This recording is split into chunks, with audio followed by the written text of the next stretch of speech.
जगायचं की थांबायचं हा प्रश्न नाही, ही एक जखम आहे. दररोज उघडते, दररोज रक्ताळते. मी विचारतो, मी आहे म्हणून दुःख आहे का, की दुःख आहे म्हणून मी आहे.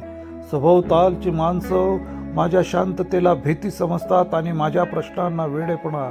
पण त्यांना कोण सांगणार, प्रश्न विचारणं हेच माणूस असल्याचं लक्षण आहे. जगणं म्हणजे श्वास घेणं नव्हे, अन्याय गिळून हरणं म्हणजे जगणं नव्हे, आणि मरण तेही पळ काढणं असू शकतं. मग मार्ग कुठला? उभं राहणं, जखमी असूनही उभं राहणं, प्रश्नांना गाडून नाही तर त्यांच्यासह चालत राहणं. कारण नसणं सोपं आहे, पण असणं ते जबाबदारी मागतं. म्हणून मी ठरवलं, मी राहीन प्रश्नांसह, वेदनेसह, सत्यासह. कारण अस्तित्व ही भीक नाही, ती एक लढाई आहे, ती एक लढाई आहे, ती एक लढाई आहे.